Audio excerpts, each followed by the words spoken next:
अब अंदर क्या कर रहा है कोई झांक के तो देख नहीं सकता कोई चीज़।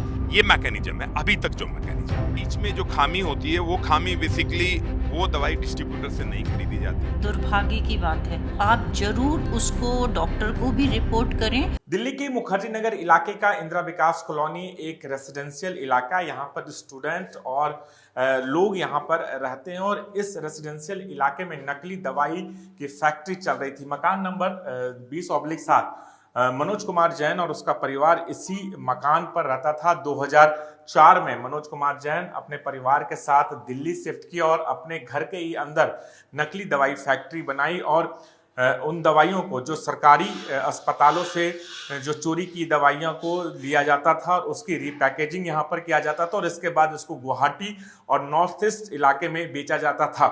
साथ ही यहाँ पर जीवन रक्षक दवाइयाँ बनाई जाती थी, नकली दवाइयाँ, और यहीं पर ना केवल दवाइयाँ बनाई जाती थी, रीपैकेजिंग होती थी, रीलेबलिंग होती थी और उसके बाद दिल्ली एनसीआर के बाजारों में बेचा जाता था। फिलहाल यहाँ पर ताला लगा हुआ क्योंकि पुलिस ने मनोज कुमार जैन को अरेस्ट किया और यहीं से लगभग 6 से 7 करोड़ की दवाइयाँ बरामद हुई है। रेसिडेंशियल इलाके में फैक्ट्री चल रही थी, क्या लगता है, आश्चर्य नहीं लगता है कि यहाँ पर लोग घर पता नहीं, देखो चल रहा क्या सीन था। बाकी मैं तो निकला जा रहा था तो मैंने आपको देखा।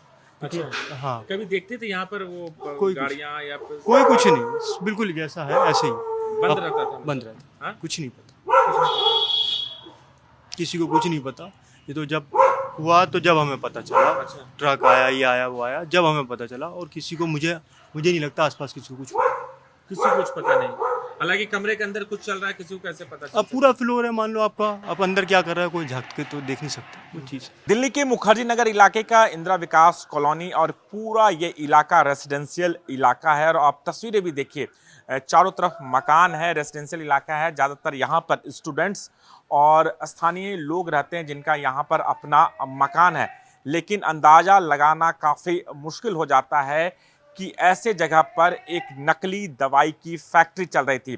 वो इसलिए कि ताकि पुलिस और किसी भी जांच एजेंसी को ये पता ना चल सके कि जहां पर नकली दवाइयां बनाई जा रही थी किसी कमरे के अंदर, किसी फ्लैट के कमरे के अंदर, तो कोई भी वहां पहुंच नहीं सकता। इसीलिए घर के दरवाजे के बाहर सीसीटीवी कैमरा लगाया गया और जो आसपास के लोगों का कहना है कि यहाँ पर कोई भी आता था तो तब तक दरवाजा नहीं खुलता था जब तक कि जो मकान मालिक है मनोज कुमार जैन वो श्योर नहीं हो जाता था कि जो आने वाला शख्स है वो कौन है। इसलिए पूरी सुरक्षा के साथ इस रेसिडेंशियल कॉलोनी में नकली दवाइयां बनाई जाती थी और इन नकली दवाइयों को दिल्ली एनसीआर के बाजारों में खपाया जाता था। इसके साथ साथ कुछ सरकारी अस्पतालों से चोरी की हुई दवाइयों को, जो वहाँ के मेडिकल स्टाफ के मिलीभगत से चोरी हुई दवाइयों को यहाँ पर लाया जाता, चाहे वो वैक्सीन होता था रेबीज का या फिर वैनम वैक्सीन, उसे यहाँ पर रीपैकेजिंग करता था तो फिर नॉर्थ ईस्ट इंडिया में ट्रेन के माध्यम से भेजा जाता था और फिर यहाँ भी लाया जाता था ताकि रीपैकेजिंग कर सके और इस पूरे इलाके को काफ़ी गुप्त रखा जाता था। लेकिन दिल्ली पुलिस को खुफिया जानकारी मिली लोकल लोगों के द्वारा, उसके बाद दिल्ली पुलिस ने छापेमारी की और करीब 6 करोड़ की नकली दवाइयां इस रेसिडेंशियल इलाके से बरामद की गई है। हालांकि मनोज कुमार जैन पुलिस के गिरफ्त में है, उससे लगातार पूछताछ की जा रही है। दिल्ली पुलिस की क्राइम ब्रांच ने नकली दवाइयों की फैक्ट्री पकड़ी और जिन दवाइयों को पकड़ा वो ब्रांडेड कंपनियों की दवाई थे। और मेरे हाथ में आप ये दवाई देख रहे हैं, ये दवाई दरअसल किडनी की दवाई है और इसका इस्तेमाल किडनी के मरीजों को किया जाता है और इस दवाई की कीमत 10,000 रुपये के करीब है। और अंदाजा लगाइए कि जो मरीज को जरूरत है 10,000 रुपये देकर ये दवाई खरीदता और वो नकली मिले तो शायद उसके हेल्थ का क्या होगा, शायद उसकी जान में चली जाए। उसी तर्ज पर ये मेरे हाथ में आप इंसुलिन देख रहे हैं और इस इंसुलिन जब नकली आपको लगे तो क्या आपका शुगर लेवल कम होगा? ठीक उसी तर्ज पर आप कैंसर की दवाइयाँ जिसकी कीमत लगभग, अब मेरे हाथ में देखें, 2200 रुपये में एक छोटा सा कैंसर की दवाई, और ये अगर आपको नकली मिले तो क्या आपकी जान बच सकती है? ऐसे कई तमाम सवाल हैं। इन सवालों का जवाब जानने के लिए पर ये तमाम जो दवाइयाँ आप मेरे साथ देख रहे हैं, ये पेन किलर है, ये सभी दवाइयाँ ब्रांडेड कंपनी की है और इन दवाइयों को बरामदगी दिल्ली के मुखर्जी नगर इलाके में हुई। इंदिरा विहार जहाँ इन दवाइयों को बनाया जाता था, रीपैकेजिंग किया जाता था और सारी दवाइयाँ महंगी दवाइयाँ थी। इस पूरे मसले पर हमारे साथ बात करने के लिए डॉक्टर बसंत गोयल हैं, जो एक डॉक्टर भी हैं, फार्मासिस्ट भी हैं और बड़ा सा मेडिकल स्टोर आप देख रहे हैं दिल्ली के शादरा इलाके में, उसे भी चलाते हैं। तो सबसे पहले इनसे जानना चाहेंगे कि जो ये दवाइयाँ अपने दुकान में लाते हैं, खरीदते हैं, किन बातों को ध्यान रखते हैं कि शायद इनके दुकान में तो नकली दवाई तो नहीं आ रही है। सर, मेरा पहला सवाल आपसे यही है, क्या आपके दुकान में कभी भी कोई नकली दवाई आ पाई है? नहीं आ पाई, क्योंकि इसके पीछे एक मैकेनिज्म है हाँ। जो अभी तक है। जरूरत तो बहुत सारे मैकेनिज्म की है, जी। अभी तक जो मैकेनिज्म है, अभी पहले कंपनी मैन्युफैक्चर करती है, कंपनी C&F बनाती है और C&F डिस्ट्रीब्यूटर को बनाता है और डिस्ट्रीब्यूटर से हमारे पास आती है वाया बिल। जब वो बिल के साथ हमारे पास आती है तो ऑथेंटिसिटी है कि वो दवाई ओरिजिनल है। और जब उस दवाई को हम कस्टमर को सेल करते हैं तो कस्टमर को सेल करते वक्त भी हम लोग उनको बिल इशू करते हैं। अभी तक का मैकेनिज्म यही है हमारे पास कि डिस्ट्रीब्यूटर से हमारे पास आया, डिस्ट्रीब्यूटर से आने के बाद हमने बिल से लिया, बिल से पेशेंट को दिया। ये मैकेनिज्म है अभी तक जो मैकेनिज्म। मैं वही आपसे कहना चाह रहा हूँ कि जैसे ये महंगी दवाइयां हैं, डिस्ट्रीब्यूटर के थ्रू ही आती है, जी। और इन दवाइयों की सप्लाई जो दवाइयां पकड़ी गई हैं, आपने भी देखा होगा, जी। वो कहीं ना कहीं किसी मेडिकल शॉप में जाती हैं, और वहां पर ये कैसे पहुंच, जब डिस्ट्रीब्यूटर इसकी सप्लाई करता है तो कहीं ना कहीं खामी कहां पर होता है जहां डिस्ट्रीब्यूटर इस तरह की नकली दवाइयां बेच इसके रहे हैं? बीच में जो खामी होती है वो खामी बेसिकली वो दवाई डिस्ट्रीब्यूटर से नहीं खरीदी जाती, वो पर्चियों के ऊपर दवाई खरीदी जाती है कि एक पर्चा बनाया, 100 बोतल एल्बुमिन की ले ली और पैसे ले लिए और काम खत्म। ट्रांजैक्शन भी कैश में ही हो गई, ना बिल दिया ना लिया। और ये अक्सर न्यूज़पेपर में भी और जी भी और सारे चैनल्स इस बात को कहते भी हैं कि जब भी आप कोई सामान लें, मैं ये बात सिर्फ दवाइयों के लिए भी नहीं कह रहा हूं, मैं सब चीजों के लिए कह रहा हूं, जो भी चीज खरीदें या बेचें बिल से लें, बिल से दें। मेरा अगला सवाल ये है कि एक आम आदमी, मेरे जैसे एक आम आदमी जो दवाइयों के बारे में सिर्फ उसका नाम और ब्रांड देखता है, हम कैसे ये तय कर पाएंगे कि जो दवाइयां हम खरीद रहे हैं वो नकली खरीद रहे हैं, असली खरीद रहे हैं? क्या कोई मैकेनिज्म है ताकि हम पता कर सकें कि जिन दवाइयों को हम खरीद रहे हैं वो नकली है या असली है? अभी तक तो इस मैकेनिज्म के ऊपर यदि बात करें तो ट्रस्ट है सबसे पहला। तो जैसे गोयल मेडिको 68 ईयर्स ओल्ड है, तो लोग यहाँ लाइन में होते हैं, क्यू में होते हैं। वो इसीलिए होते हैं, डिपार्टमेंट तक की रिकमेंडेशन हम लोगों के लिए होती है, डॉक्टर से रिकमेंडेशन होती है कि बेसिकली वहां से ओरिजिनल दवाई मिलेगी। लेकिन इसके अलावा जो मैं कहना चाहता हूं, मेरा मैकेनिज्म इसके लिए कुछ अलग है। हर मेडिसिन के ऊपर QR कोड होना चाहिए। जब QR कोड उसके ऊपर होगा, QR कोड को पेशेंट स्कैन करेगा तो उसको ओरिजिनलिटी की हर चीजें उसके ऊपर मिलेगी। ये गवर्नमेंट ने प्रोसेस तो किया, लेकिन 2-4-5% अप्लाई हुआ, बाकी नहीं हुआ है। यानी इम्प्लीमेंट ऐसा नहीं होता है कि ताकि हम पता कर सके कि जो दवाई हम खरीद रहे हैं वो नकली है असली है? उसके लिए 100% मेरा जो सबसे इजी सिस्टम है वो मैं मानता हूं, दैट इज QR सिस्टम। यदि QR इनके ऊपर लग जाता है तो पेशेंट स्कैन करेगा और स्कैन करते ही उसको पता चल जाए कि ये दवाई ओरिजिनल है। क्यों नहीं दवाइयाँ कंपनियां अपने दवाइयों के ऊपर QR सिस्टम लगाती हैं? ये बहुत बार ऐसी बातें हुई, लेकिन अब तक भी ये चीज इंप्लीमेंट नहीं हुई। मैं गवर्नमेंट से गुहार लगाना चाहता हूं कि सेंट्रल गवर्नमेंट इसके ऊपर काम करे और हर मेडिसिन के ऊपर QR कोड ही आए। दूसरा चीज है कि हम जो दवाई खरीदें, QR कोड अभी तक तो नहीं आया, हम कैसे पता लगाएंगे, कैसे करें कि हम जहां से दवाई ले रहे हैं असली या नकली, क्या हमको देखना चाहिए? अभी फिलहाल तक तो एक ही क्राइटेरिया है। एक तो जो ब्रांड है, ब्रांड से आप नाम टैली कर लें, उससे एक क्राइटेरिया तो ये है। दूसरा सिर्फ एक ही क्राइटेरिया अब तक है, वो है बिल, कि आप बिल से दवाई लें। यदि बिल से आप दवाई लेते हैं तो एटलीस्ट जो देने वाला है उसको ये चिंता रहेगी कि कल को कोई बात हो गई तो तुम पकड़े जाओगे। तो अब तक का जो क्राइटेरिया है दैट इज बिल, उसके अलावा और कोई क्राइटेरिया और कोई ऐसा मैकेनिज्म और अब तक कोई मैकेनिज्म ताकि नहीं। कोई एक आम लेमैन, एक आम आदमी जिसको दवाई लेना है, जिसको जरूरत है उस दवाइयों की, वो असली ले रहा है नकली रहा है, सिर्फ हम कोई अच्छी दुकान पे जाएं या फिर हम एक अच्छे दुकान से बिल के साथ दवाई लें ताकि हम इस फ्रॉड से बच सकें नकली दवाई। अभी तक तो जो आप कह रहे हैं वो 100% ठीक है। और एक ही अभी तक का पैमाने की यदि मैं बात करूं, यही पैमाना है कि एक अच्छी जगह जाएं, अच्छी फार्मेसी पे आप जाएं, उससे बिल से दवाई लें और विश्वासी जगह जाएं। लेकिन हर व्यक्ति तो नहीं जा सकता। अब यदि मैं बात करूं, आप नोएडा रहते हैं या सहारनपुर रहते हैं या कहीं रहते हैं, वो व्यक्ति दवाई लेने के लिए गोयल मेडिको तो नहीं आ सकता कि वो 50 किलोमीटर या 60 किलोमीटर ट्रैवल करके आए, जब तक तो पेशेंट के साथ कुछ हो जाएगा। तो गवर्नमेंट को सबसे इजी जो तरीका है दैट इज QR कोड। मैं फिर आपके चैनल के माध्यम से रिपीट कर रहा हूं कि उनको QR कोड हर दवाई के ऊपर इमीडिएट लेवल पे कर देना चाहिए। अदरवाइज ये 10,000 रुपए की एक बोतल है एल्बुमिन की, नामुमकिन। मैं इसी बॉटल की अभी बात कर रहा हूँ। 10,000 की है, किडनी के लिए हीमोग्लोबिन बढ़ाने के लिए होते हैं, और किडनी के मरीजों के लिए इसमें रामबाण है एक, और इस रामबाण का नकली दवाई बनाना और जिस मरीज को हम ये दवाई दे रहे हैं वो फायदा नहीं करे तो उसकी जान जा सकती है। 100% मैं आपकी बात से पूरा वाकिफ हूँ। ये यदि उस पेशेंट को लग रही है, उसको कुछ आराम नहीं आएगा, हीमोग्लोबिन सपोज उसका 5.5 है, दवाई लगती रही, उधर तो उसके पैसे जाते रहे। यदि आप 10 बोतल की बात करें, 10 बोतल 1 लाख रुपए की होती हैं। 1 लाख रुपए एक बार गिनने बैठे तो इतना आसान नहीं है।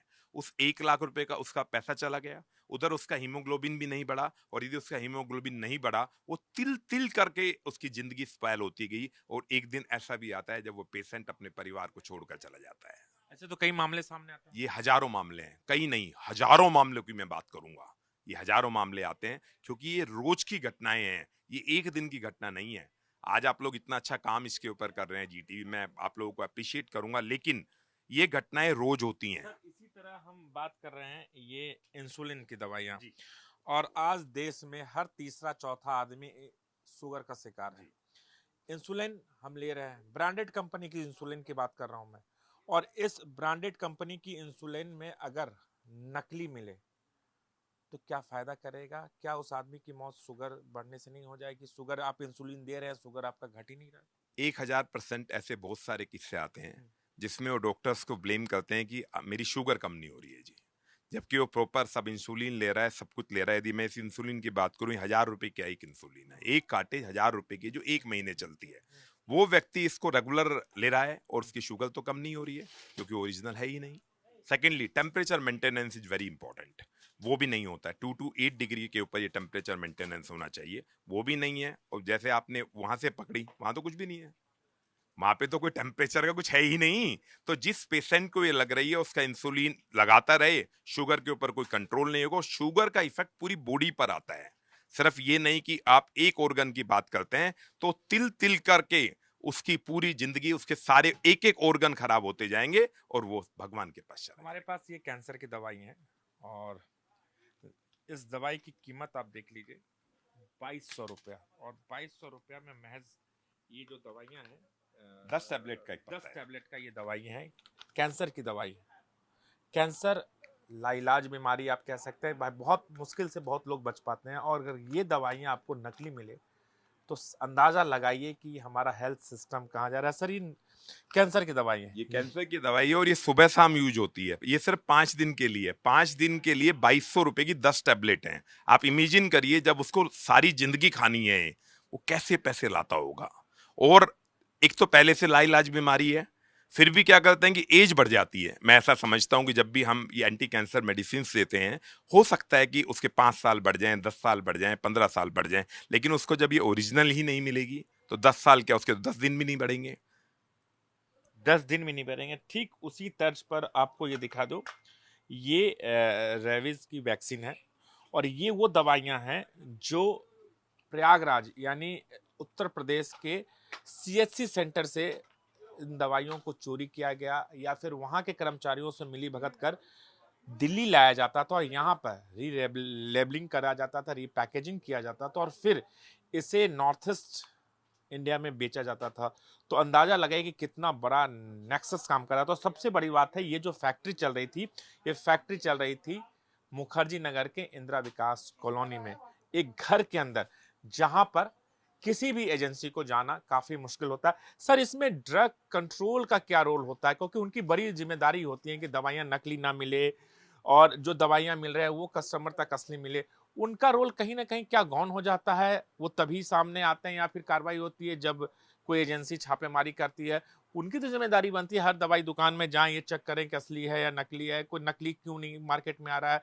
और भागीरथ पहले से बड़ा हब है दवाइयों का। एक तो मैं पहले इस बारे में बताना चाहूंगा कि सारी जिम्मेदारी जब भी होती है ड्रग कंट्रोल डिपार्टमेंट की होती है, क्योंकि एक बहुत बड़ा डिपार्टमेंट काम करता है। अभी दिल्ली के जो हेड हैं, HO बोलते हैं, हेड ऑफ द ऑफिस, वो मिस्टर राजीव भार्गव जी हैं, बहुत अच्छा काम कर रहे हैं। मैं उनको जितनी तारीफ करूं उनके बारे में, इसमें कोई कमी नहीं है। अब कहानी कहाँ आती है कि जो लाइसेंसी परमिसीज हैं, वो तो उनको पता है कि वो लाइसेंसी परमिसीज हैं, उस लाइसेंसी परमिसीज में वो जाएंगे, रेगुलर इंस्पेक्टर्स आते हैं, यहाँ से सैंपल उठा के लेकर जाते हैं, सिर्फ just to check the originality of the medicine.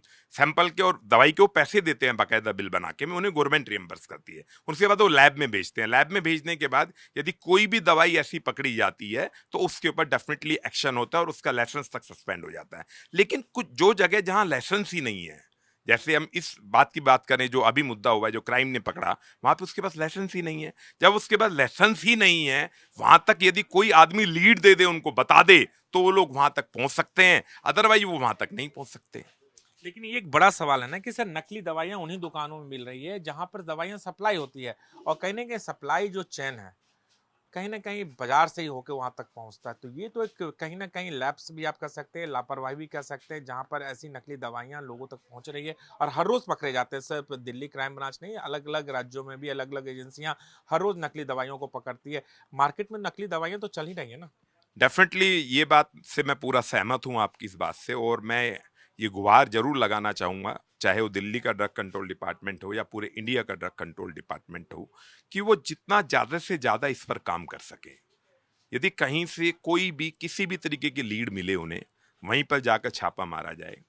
Retailers के ऊपर भी, रिटेलर, मैं भी रिटेलर हूं, सब लोगों का भाई हूं, लेकिन क्वालिटी ओरिजिनलिटी के मामले में कोई कंप्रोमाइज नहीं होना चाहिए, क्योंकि मैं ऐसा समझता हूं कि ये लोग आतंकवाद से भी ऊपर के लोग हैं। यदि किसी को गन शूट होता है तो एक बार आदमी चला जाता है, वो तिल तिल के मरता है, वो रोज दवाई के पैसे देता है, और कितने लोग हमारी फार्मेसी पे आते हैं 10-10 रुपए के नोट लेकर। तो कैन यू इमेजिन, वो 500 रुपए लेकर आते हैं और 500 रुपए उनकी दवाई दे दी, और दवाई देने के बाद वो मर भी जाते हैं। वो कर्जदार भी बन गए और उधर मर भी गए। तो ये दोनों बातें कहीं ना कहीं अंदर से झकझोरती हैं, और मैं तो ये बात कहना चाहता हूं कि ऐसे लोगों को शूट एट साइट कर देना चाहिए। इन्वेस्टिगेशन हुई, काम खत्म। क्योंकि जब तक, क्योंकि सर अभी तक मैंने कई ऐसी स्टोरी कवर की हैं जहां पर मैं देखा हूं कि अरेस्ट होते हैं, 2 महीना 3 महीना 6 महीने के बाद जमानत मिल जाती है, बाहर आ जाते हैं, फिर से वही धंधा चालू हो जाता है किसी दूसरे नाम से, दूसरी कंपनी के नाम से। ये 100% ऐसा ही होता है, क्योंकि उनको बेल मिल गई, बेल मिलने के बाद वो उस कंपनी का नाम छोड़ देते हैं, वो दूसरी कंपनी से स्टार्ट कर देते हैं, फिर वही काम शुरू हो जाता है, क्योंकि उनको पनिशमेंट का डर नहीं है। जब तक पनिशमेंट की पॉलिसी नहीं होगी, उन सब लोगों को बिल्कुल सीधी फांसी नहीं दी जाएगी, तब तक कुछ नहीं होगा। आप सब लोग इतना मेहनत करते हैं, मैं ये बात आपके चैनल के माध्यम से कहना चाहता हूं, जो बात राष्ट्रपति तक पहुंचे, प्रधानमंत्री तक पहुंचे, कि जब भी इस तरीके के लोग मिलें, उनकी इन्वेस्टिगेशन हो, इन्वेस्टिगेशन को फास्ट ट्रैक करके 2-3 महीने में कंप्लीट करिए और फटाफट उनको फांसी दे दीजिए। इससे बड़ा इलाज कोई नहीं हो सकता। तो आप सुन सकते थे बसंत गोयल जी को, जो यहाँ पर रिटेल में भी दवाइयाँ बेचते हैं, और जिन दवाइयों की कीमत इतनी महंगी हो वो नकली मिल जाए, तो अंदाज़ा लगाइए कि हेल्थ सिस्टम, हमारा पूरा सिस्टम कहाँ जा रहा है। और निश्चित तौर पर इसके खिलाफ कड़ी कार्रवाई होनी चाहिए। और 10-10 हज़ार की दवाइयाँ नकली मिलती है, पानी वाली दवाइयाँ मिलती है, कहीं चूने मिलती है, कहीं इंसुलिन की दवाइयाँ जो नकली होती है। तो निश्चित तौर पर प्रशासन को इसके खिलाफ सख्त एक्शन लेने की ज़रूरत है। मैम, राजधानी दिल्ली के अंदर क्राइम ब्रांच ने नकली दवाइयों की एक फैक्ट्री बस्ट किया। वो फैक्ट्री रेजिडेंशियल इलाके में चल रहे थे। तमाम जो बड़े ब्रांडेड महंगी दवाइयाँ, वो नकली दवाइयाँ वहाँ पर बनाई जा रही थी। रिपैकेजिंग से लेकर उसको नॉर्थ ईस्ट इंडिया से लेकर दिल्ली एनसीआर में बेचा जा रहा था। क्या कैसे एक आम आदमी नकली और असली के बीच में पहचान करे? क्या क्या सावधानी बरतनी चाहिए ताकि वो नकली दवा ना ले सके? पहले तो ये बहुत ही दुर्भाग्य की बात है कि राजधानी में इतनी बड़ी जगह पे अगर इस तरह का शहर के बीचों बीच, राजधानी के बीचों बीच अगर कोई इस तरह का धंधा चल रहा है, और अगर हमारे इतने जो विजिलेंस डिपार्टमेंट को, हमारे ड्रग कंट्रोलर्स को ये सब पता नहीं है अगर, तो ये बहुत ही दुर्भाग्य की बात है। क्योंकि ड्रग्स जो हैं वो तो अब ये मरीज तभी लेता है, इसमें बहुत सारी लाइफ सेविंग ड्रग्स भी हैं। मरीज एक विश्वास पे कहीं से दवा खाता है, और डॉक्टर भी विश्वास पे लिखता है। कोई मेडिसिन अगर डॉक्टर लिख रहा है इसीलिए लिखता है कि पेशेंट को इससे आराम होगा, और पेशेंट भी अपना पूरा पैसा खर्च करके वो दवाई खरीदने जाता है। लेकिन अगर वो मेडिसिन खा नहीं रहा तो उसको मेडिसिन खा रहा है और उससे आराम नहीं आ रहा, तो वो सोचते हैं कि डॉक्टर ठीक दवा नहीं दे रहा, और वो दूसरे डॉक्टर के पास चले जाते हैं। लेकिन अल्टीमेटली नुकसान डॉक्टर का भी है, पेशेंट का भी है, एक डॉक्टर पेशेंट रिलेशनशिप का भी है। इसमें। और जो हमारे ये बहुत ही दुख की बात है जिस तरह का धंधा यहाँ पे हो रहा है, और ये कुछ लोगों के मिली भगत के बिना, करप्शन के बिना ये इस तरह से नहीं हो सकता। ये नहीं माना जा सकता कि अगर कहीं पे कोई फैक्ट्री चल रही है, आसपास भी लोग रहते हैं, कि उनको और उनका सप्लाई भी होती है, सप्लाई चेन होती है, कि आसपास के लोगों को और सब लोगों को ये पता ना हो, मशीनरी को ये पता ना हो कि इस तरह का कोई काम चल रहा है। तो ये एक तो मरीजों को पहले तो ब्रांड अच्छी जगह से मेडिसिन लेनी चाहिए, और जो डॉक्टर्स के प्रिस्क्रिप्शन के बाद ही मेडिसिन लेनी चाहिए। अपने आप जाके कहीं भी छोटी मोटी दुकानों से या केमिस्ट से डायरेक्ट मेडिसिन नहीं खानी चाहिए, ये बहुत इम्पॉर्टेंट है। इससे मरीज अपना नुकसान करते हैं। सेकेंडली, जब मेडिसिन लेते हैं तो थोड़े से पैसों के उसमें ये ना करें कि बिल ना लें। बिल ज़रूर लें, क्योंकि उससे आपको ये इंश्योर है कि अगर आपके साथ कुछ आपको दवाई सूट नहीं कर रही या कुछ गलत है दवाई, तो आप उसको जाके क्लेम कर सकते हो। तो ये चीज़ मरीज को ज़रूर ध्यान रखनी चाहिए।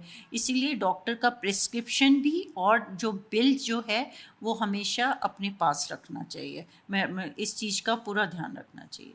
मैम, असली और नकली के बीच में फ़र्क एक आम कंज्यूमर, एक आम उपभोक्ता जो दवाइयों को कंज्यूम करता है, उसको क्या क्या करना चाहिए? देखिए, वैसे तो असली और नकली दवाइयों के बीच में इस तरह से फ़र्क करना पॉसिबल नहीं है कि ऐसा कुछ इसमें मतलब मरीज पैकेजिंग देख के या फिर मेडिसिन खा के उसको ये नहीं पता लगा सकता, क्योंकि जो ये कॉपी करते हैं ये लोग बिल्कुल उसकी पैकेजिंग जो है, ब्रांडेड कंपनीज़ की पैकेजिंग को पूरा देख के उसको कॉपी करते हैं। तो इसीलिए इस तरह से पता लगाना तो थोड़ा मुश्किल होता है। लेकिन फिर भी अगर आप मेडिसिन ले रहे हैं, आपको ज़रा सा भी मेडिसिन से कोई रिएक्शन हो रहा है, या क्योंकि उसमें मेडिसिन में वो वाले कंपाउंड तो होंगे ही नहीं जो स्पूरियस मेडिसिन हैं, तो और या फिर आपको लग रहा है कि 2 दिन से आप मेडिसिन ले रहे हैं फिर भी आपको रिस्पॉन्ड नहीं कर रहे हैं, तो आप ज़रूर उसको डॉक्टर को भी रिपोर्ट करें, और एक बार ड्रग को वेरीफाई करवाने के लिए ज़रूर ड्रग कंट्रोलर से कांटेक्ट करें। मैम, ये जो जितनी दवाइयाँ पकड़ी गई हैं, सारे ब्रांडेड कंपनियों की दवाइयाँ और महंगी दवाइयाँ, जीवन लाइफ सेविंग दवाइयाँ हैं, कैंसर से लेकर किडनी से लेकर शुगर तक तमाम बड़ी दवाइयाँ हैं। ऐसे में इतनी महंगी महंगी दवाइयाँ अगर कोई भी मरीज इस्तेमाल करता है, 10,000 की दवाइयाँ हैं, 5,000 की दवाइयाँ हैं, कैंसर की दवाइयाँ हैं, और वो फ़ायदा नहीं होता है, कई मरीजों की जान चली जाती है, तो कितना घातक है ये समाज के लिए, सोसाइटी के लिए और सिस्टम के लिए? ये बहुत बहुत बड़ा घातक है, और सबसे बड़ा घातक इसलिए है कि ये जो एक हमारे डॉक्टर्स के पास जब मरीज आता है तो वो एक विश्वास लेके आता है कि हम डॉक्टर के पास जा रहे हैं, अपनी सारी बीमारी बता रहे हैं, वो मेडिसिन हमें देंगे और हम उससे ठीक हो जाएंगे। और डॉक्टर ने भी अपनी तरफ से अच्छी मेडिसिन लिखी, लेकिन अगर उस मेडिसिन को, अगर उसको रिक्वायर्ड है, जैसे कैंसर की मेडिसिन रिक्वायर्ड है जो 10,000 की आ रही है, वो अपना सब कुछ पैसा लगा के मरीज अगर वो दवाई खरीद रहा है और उसके बाद भी मरीज ठीक नहीं हो रहा, तो एक तो मरीज का तो सब कुछ चला जाता है, मरीज का, उसके रिश्तेदारों का तो सब कुछ बर्बाद हो जाता है। वो कैसे कैसे इतना पैसा खर्च करके ये मेडिसिन खरीदते हैं। दूसरा नुकसान ये होता है कि डॉक्टर और पेशेंट का जो विश्वास है वो टूट जाता है। उनको ये लगता है कि डॉक्टर ने ठीक मेडिसिन नहीं लिखी। तो इससे क्या होगा, अल्टीमेटली धीरे धीरे ना ये जो अनक्वालिफाइड डॉक्टर्स हैं, क्वैक्स हैं, वो पनपते जा रहे हैं। उससे नुकसान अल्टीमेटली समाज का हो रहा है। और इतने पढ़े लिखे डॉक्टर होने के बावजूद भी हम लोग, वो लोगों मरीजों को अच्छी सेवाएं नहीं मिल पाएंगी अगर मरीज ये पहचान ही नहीं कर पा रहा कि मैं कहाँ जाऊँ। मैं कई बार मरीजों को पूछती हूँ कि आपने कहाँ दिखाया, मैंने उस डॉक्टर को दिखाया, क्या डिग्री है, उन्हें डॉक्टर को डिग्री भी नहीं पता। तो वो इस तरह से भी हो जाता है कि क्वैक्स इतने बढ़ते जा रहे हैं। इसी वजह से एक रिलेशनशिप बिल्कुल टूटता जा रहा है, और ये बहुत बुरा है।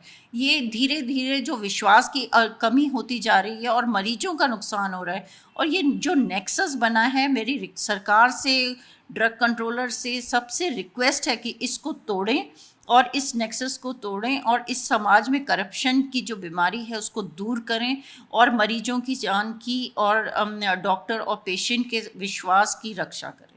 तो इसमें आप लोग की तरफ से कोई इंस्ट्रक्शन नहीं दिया जाता क्योंकि आपके डिपार्टमेंट से रिलेटेड नहीं है? ये डीएमसी, हाँ, ये डीएमसी की तरफ से दिल्ली मेडिकल काउंसिल, इसमें इसका रोल है इसमें, पर फिर भी हम अपनी तरफ से भी इस पे बयान जारी करेंगे। बिल्कुल इसके ऊपर आप लोग अपने लोग तरीके से क्या करेंगे? हम तो ड्रग कंट्रोलर को ही लिख सकते हैं। ये बोल दीजिए ना कि सरकार देखिए हम ड्रग कंट्रोलर सरकार को ही बोलेंगे इस पर हाँ, कंट्रोल सरकार किया जाए। करेंगे, सरकार हाँ, को ये। लिखेंगे। दिल्ली मेडिकल एसोसिएशन की तरफ से हम मैम ऐसे लोगों को रोकने के लिए दिल्ली मेडिकल एसोसिएशन अपने तरीके से क्या अवेयरनेस करती है, क्या सरकार को गाइडलाइन करेगी ताकि ऐसे नकली दवाइयाँ मार्केट में आ ना सकें? हम इसमें एक तो पेशेंट्स की अवेयरनेस क्रिएट करने की कोशिश करेंगे, दूसरा हम सरकार को ज़रूर लिखेंगे कि इसके ऊपर एक्शन लिया जाए और ताकि इस तरह के ये जो नकली दवाइयाँ हैं मार्केट में ना आए जाएं और बहुत स्ट्रिक्ट इसके लिए लॉ बनाया जाए। जो भी इस तरह का क्राइम करे उसके ऊपर सख्त से सख्त कार्रवाई हो उसको, ताकि वो कभी कोई दूसरा उसके लिए ये इस तरह का क्राइम करने के नहीं सोचे। तो हम अपनी तरफ से सरकार से को ज़रूर लेटर लिखेंगे, सरकार से गुजारिश करेंगे और अपनी तरफ से मरीजों को भी इसके लिए अवेयरनेस क्रिएट ड्रग करेंगे। कंट्रोल डिपार्टमेंट की काफ़ी अहम जिम्मेदारी होती है, उनके नाकों के नीचे ऐसा चल रहा है। क्या ड्रग कंट्रोल डिपार्टमेंट को इस तरह से कोई निर्देश या गाइडलाइन आप लोगों की तरफ से जारी किए जाएंगे ताकि नज़र रखी जा सके कि नकली दवाइयाँ बाजार में ना?